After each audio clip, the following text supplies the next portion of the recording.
மீண்டும் உங்களை நாம் சந்திப்பதிலே மிக்க மகிழ்ச்சி அடைகின்றோம். நான் இலங்கையில் இருந்து பதுளை போதனா வைத்தியசாலையில் இருந்து வைத்தியர் ட்ரிஷான் வேதநாயகம். நாங்கள் பார்த்து கொண்டிருக்கின்ற விடயம், அதாவது ஆண்களுக்கு ஏற்படுகின்ற எரெக்டைல் டிஸ்ஃபங்க்ஷன் அல்லது ஆண்குறி விரைப்படைய முடியாத தன்மை. அதில் முக்கியமாக இந்த ஆண்குறியிலே ஏற்படுகிற பிரச்சனைகளை பற்றி நாங்கள் பார்த்து கொண்டு இருக்கின்றோம்.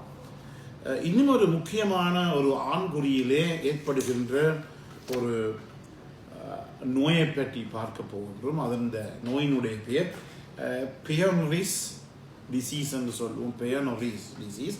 இந்த பெயரை பற்றி நீங்கள் யோசிக்க தேவையில்லை. ஏன் இந்த நோயை பற்றி நான் சொல்லுகிறேன் என்றால், ஒரு ஆண்குறியிலே திருப்பி திருப்பி ஒருவருக்கு ஏற்படுகின்ற, அதாவது திருப்பி திருப்பி அந்த ஆண்குறியிலே ஏதாவது ஒரு பிரச்சனை ஏற்படுமாக இருந்தால், அந்த பிரச்சனை காரணமாக அவருக்கு, அதாவது அது சொல்லுவோம் நாங்கள் ரிப்பீட்டட் மைனர் இன்ஜரிஸ் என்று சொல்லுவோம். திருப்பி திருப்பி அந்த ஆண்குறியிலே ஏற்படுகிற பிரச்சனை காரணமாக ஆண்குறியிலே ஏற்படுகின்ற அந்த இன்ஜரிஸ் என்று சொல்லுவோம், அதாவது காயங்கள் காரணமாக, அதாவது சாதாரணமாக பார்க்கின்ற போது எந்த நேரங்களிலே ஆண்குறியிலே காயங்கள் ஏற்படுமாக இருந்தால், ஒரு பாலியல் தொடர்பு டியூரிங் செக்ஸ் மூலம் அந்த காயங்கள் ஏற்படலாம், அல்லது விளையாட்டுகளிலே ஈடுபடுபவர்களுக்கு ஆண்குறியிலே காயங்கள் ஏற்படலாம், அல்லது ஆக்சிடென்ட்ஸ் விபத்துகள் மூலமாகவும் இந்த ஆண்குறியிலே காயம் ஏற்படலாம். எனவே ஒன்று செக்ஸ் மூலம், ஸ்போர்ட்ஸ் இன்ஜரிஸ் விளையாட்டுகள் மூலமாக ஏற்படுகின்ற காயங்கள், மூன்றாவதாக விபத்துகள் காரணமாக ஏற்படுகிற காயங்கள். எனவே இந்த காயங்கள் ஏற்பட்டு இந்த காயங்கள் மாறுகின்ற போது ஆண்குறிக்குள்ளே ஒரு ஃபைப்ரஸ் பேண்ட், அதாவது ஒரு நார் தன்மையான ஒன்று, எங்களுக்கு நார்த்தன்மையான ஒரு பொருள் ஒன்று ஆண்குறிக்குள்ளே உருவாக போகிறது. அதாவது ஃபைப்ரஸ் பேண்ட் என்று சொல்லுவோம், நார்த்தன்மை. இந்த ஃபைப்ரஸ் பேண்ட், இந்த நார்த்தன்மையானது இருக்கின்ற போது என்ன நடைபெறும் என்றால், அந்த ஆண்குறி வளைய போகிறது. ஏன்? இந்த ஃபைப்ரஸ் டிஷ்யூ, இந்த நார் இழையம் சுருங்குகின்ற போது அந்த ஆண்குறி அப்படியே வளைத்து போட்டுவிடும். எனவே இப்படிப்பட்ட ஆண்களுக்கு ஒரு ஆண்குறி விரைப்படைந்தாலும் கூட அந்த ஆண்குறி நேராக இருக்க முடியாது. எப்போதுமே இந்த ஆண்குறி எப்படி இருக்கும் என்றால் வளைவடைந்துதான் காணப்படும். இது மிகவும் முக்கியம். ஆண்குறி வளைவடைந்து காணப்படும். எனவே இதன் அடிப்படையில் என்ன நடைபெறும் என்றால், அந்த ஆண் தன்னுடைய பெண் துணையுடனோ மனைவியுடனோ ஒழுங்கான பாலியல் உறவை கொள்ள முடியாது. ஏனென்றால் இந்த ஆண்குறி வளைந்து இருக்கிறது. எனவே சில அம்மாமார் தங்களுடைய பிள்ளைகளை கூட எங்களிடம் கொண்டு வந்திருக்கிறார்கள், இப்படி ஒரு பிரச்சனை இருக்கின்றதுன்னு சொல்லி. மிக்க நல்லது. ஏனென்றால் அவர்கள் அந்த பையன் திருமணம் முடிப்பதற்கு முதலே தாய்மை அதை கண்டுபிடித்து வைத்தியம் கொண்டு வந்து அதற்குரிய சிகிச்சை பெறுவார்கள். திருமணம் முடிக்கின்ற காலத்தில் இப்படி ஒரு பிரச்சனை இருக்குமாக இருந்தால் அது பாரதூரமான ஒரு பெரிய ஒரு டிசாஸ்டரை, பெரிய ஒரு பாரதூரமான விளைவை அவர்களுடைய இந்த திருமண வாழ்க்கைக்கு ஏற்படுத்தும். எனக்கு தெரியும், அண்மையிலே கூட எங்களுடைய பகுதிகளில் இப்படி ஒரு நிகழ்ச்சி நடைபெற்றது. திருமணம் முடிந்து 6-7 மாதங்கள் மட்டும் அந்த ஆணினாலே அந்த பெண்ணுடன் தொடர்பினை கொள்ள முடியாத நிலைமை ஏற்பட்டது. கடைசியிலே அந்த பெண் தன்னுடைய மாமியாரை கூட்டிக் கொண்டு வந்து என் முன்னாலேயே தன்னுடைய மாமியாருக்கு பேசினார். ஒரு ஆண்மை இல்லாத மகனை எனக்கு திருமணம் முடித்துக் கொடுத்தீர்கள், பொய் சொல்லித்தான் இவ்வாறு திருமணம் முடித்துக் கொடுத்திருக்கிறீர்கள் என்று சொல்லி ஒரு பிரச்சனையும் ஏற்பட்டது. இதை முக்கியமாக அம்மாமார் சிறு வயதிலே இருந்து நீங்கள் உங்களுடைய ஆண் பிள்ளைகள் சிறுநீர் கழிக்கின்ற போது நீங்கள் பார்க்க வேண்டும், எவ்வாறு ஆண்குறி இருக்கின்றது, வளைந்து இருக்கின்றது என்று சொல்லி பார்க்க வேண்டும். எனவே இந்த பைனோரிஸ் டிசீஸ் இருக்கின்ற போது, இந்த நோய் இருக்கின்ற போது, இந்த ஃபைப்ரஸ் பேண்ட் காரணமாக ஆண்குறி விரைப்படைந்திருப்பதை, வளைந்திருப்பதை எங்களாலே காணக்கூடியதாக இருக்கின்றது. அடுத்ததாக இது சாதாரணமாக 40 to 70 வயசுக்கு இடைப்பட்டவர்களுக்கு தான் இது சாதாரணமாக தெரியக்கூடியதாக இருக்கும். இதை நாங்கள் எவ்வாறு கண்டுபிடிப்பது என்றால், உண்மையாக ஆண்குறி விரைப்படைந்த பிற்பாடு நேராக இல்லாமல் இப்படி வளைந்துதான் காணப்படும். இரண்டாவதாக ஆண்குறி விரைப்படைகின்ற போது சரியான வலி ஏற்படும். ஏனெனில் அந்த ஃபைப்ரஸ் பேண்ட் தான் அப்படி ஆண்குறி அப்படியே இழுத்து பிடிச்சு கொண்டிருக்கின்றது.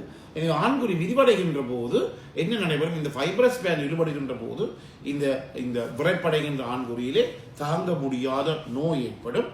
அதே நேரத்தில் நீங்கள் பார்க்கலாம், இந்த ஆண்குறியை நீங்கள் தொட்டு பார்ப்பீர்களாக இருந்தால் அந்த நடுவில் இருக்கிற அந்த நார் இழையம், அந்த ஃபைப்ரஸ் பேண்டானது உங்களோட கையிலுக்கு சொரசர் என்று வடிவாக பிடி வரும் ஒரு கட்டி மேரியோ ஒரு ஒரு திண்மமான ஏதாவது பொருள் மேரியோ நீங்கள் ஆண்குறியை பிடித்து பார்க்கின்ற போது இருக்கும். அதே நேரத்தில் இப்படிப்பட்டவர்களுக்கு சிறிய ஆண்குறி தான் இருக்கும். அதே நேரத்தில் அவர்களுக்கு நான் முதலிலே சொன்னது போல இந்த இரெக்டைல் டிஸ்ஃபங்க்ஷன் இருக்கும். எனவே தான் நாங்கள் முக்கியமாக சொல்வது என்னவென்றால், உங்களுடைய பிள்ளைகளினுடைய அம்மாமாருக்கு சொல்வது, உங்களுடைய பிள்ளையோட ஆண்குறியிலே வித்தியாசம் ஏதாவது இருந்தால் அல்லது வலது வந்தவர்கள் கூட உங்களுடைய ஆண்குறியில வித்தியாசம் ஏதாவது வருகிறது, முதல் நான் திருமணம் முடித்த நேரம் ஆண்குறி நல்லாக உரைத்திருந்தது, எழும்பி இருந்தது, இப்போது ஆண்குறி வளைந்து காணப்படுவதால் கட்டாயமாக ஒரு மருத்துவ உதவியை பெறலாம். இதற்கு பலதரப்பட்ட சிகிச்சை முறைகள் எல்லாம் இருக்கின்றது. உதாரணமாக சில விட்டமின் இ மருந்துகளை கொடுக்கிறார்கள். அதே நேரத்தில் உங்களுக்கு தெரியும் கொலாஜினேஸ் என்று சொல்லப்படுகிற உங்களுக்கு தெரியும், இந்த கொலாஜினானது இப்போது ஒரு ட்ரிங்க்ஸ் வடிவிலே, அதாவது ஒரு பானம் வடிவிலே கூட வருகிறது. அவற்றை கூட நாங்கள் எடுத்துக்கொள்ளக்கூடியதாக இருக்கும். அதே நேரத்தில் சரியான ஒரு மோசமான நிலைமையில் இருந்தால் நீங்கள் அந்த ஆண்குறியை நீங்கள் சத்திர சிகிச்சைக்கு கூட நீங்கள் அந்த ஆண்குறியிலே மேற்கொள்ளக்கூடியதாக இருக்கும். எனவே நீங்கள் கவனித்துக் கொள்ள வேண்டியது என்னவென்றால், அதாவது ஆண்குறி விரைப்படைந்த பிற்பாடும் நேராக இல்லாவிட்டால், பெண்ணிடம் தொடர்பினை ஏற்படுத்த முடியாவிட்டால் கட்டாயமாக நீங்கள் ஒரு வைத்திய ஆலோசனையும் பெற வேண்டும். அதே நேரத்திலே நாங்கள் முக்கியமாக இங்கு தெரிவிக்கின்ற கருத்துக்கள் என்னவென்றால், இயலுமான மட்டும், அதாவது உங்களுடைய மனைவியுடன் பாலியல் உறவுகளை நீங்கள் வைத்துக் கொள்ளுங்கள். மனைவியுடன் பாலியல் உறவுகளை நீங்கள் வைத்துக் கொள்ளுகின்ற போதுதான் அங்க குடும்ப வாழ்க்கை இன்பகரமாக இருக்கும். இல்லாவிட்டால் வேறு வேறு ஃபேண்டாசிகளில், கற்பனை உலகத்திலே நீங்கள் நீடிப்பீர்களாக இருந்தால் அந்த ஃபேண்டாசிகள் ஒன்றும் நிஜ வாழ்க்கைக்கு உங்களுக்கு உதவி செய்யாது. சில பேர் இப்போது ஒரு புதிய பழக்கத்தை பழகியிருக்கிறார்கள். அதனால் திருமணம் முடித்த மனைவியுடன் தாங்கள் ஒன்றாக இருக்க முடியாது என்று சொல்லி போட்டு இந்த போன்களில் எல்லாம் பான் ஃபில்மை போட்டு, அதாவது இந்த பான் ஃபில்ம்னு சொல்லுவோம், செக்ஸ் ஃபில்மை போட்டு பார்த்து அதன் மூலமாக ஒரு சுய இன்பம் காணுவார்கள். அதில் பிரச்சனை இல்லை. அண்மையிலே கூட ஒரு பாடசாலை மாணவர் என்னிடம் வந்து அவர் உண்மையாக இந்த மாஸ்டர்பேஷன் அவர் செய்வார், பிரச்சனை இல்லை. இப்போது அவர் இந்த பான் படங்களை பார்த்து, பான் ஃபில்ம்ஸை பார்த்து இந்த சுய இன்பம் கண்டு மாஸ்டர்பேஷனுக்கு வந்து அதுக்கு முற்றிலுமாக அடிமையாகிவிட்டார். இப்போது என்ன பிரச்சனை என்றால், வீதியிலே சென்றாலும் கூட ஒரு பெண்ணை கண்டால் கூட அந்த பெண் ஆடை இல்லாமல் வருவது போலதான் அவருக்கு தெரிவதாக எங்களிடம் சொன்னார். எனவே இவையெல்லாம் ஒரு சிறிய அந்த மாஸ்டர்பேஷன் ஏற்படுகிற சிறிய பிரச்சனையாக இருக்கிறது. அதை விட்டு போட்டு உங்களுடைய மனைவியுடன் நீங்கள் வாய் திறந்து பேசலாம். வாய் திறந்து பேசி எங்களுக்கு என்னென்ன விருப்பம், எனக்கு இப்படி செய்தால் எனக்கு உச்சக்கட்டம் பெறும், இன்பம் பெறும் என்று சொல்லி அதன் மூலமாக உங்களுடைய பாலியல் உறவை நீங்கள் திருப்திகரமானதாகவும் ஆரோக்கியமானதாகவும் பெற வேண்டும். இதுதான் இந்த நிகழ்ச்சியினுடைய முக்கியமான ஒரு குறிக்கோளாக இருக்கிறது. அதே நேரத்திலே உங்களுக்கு ஏதாவது சந்தேகங்கள் இருந்தால் என்னை வாட்ஸ்அப் மூலமாகவோ அல்லது நேரடியாகவோ தொடர்பு கொள்ள முடியும். வெளியூர் நண்பர்கள் 0094 777 35 62 45 மூலம் தொடர்பு கொள்ள முடியும். உள்ளூர் நண்பர்கள் 0777 35 62 45 மூலம் தொடர்பு கொள்ள முடியும். எனவே மீண்டும் உங்களை சந்திக்கும் வரை நன்றி.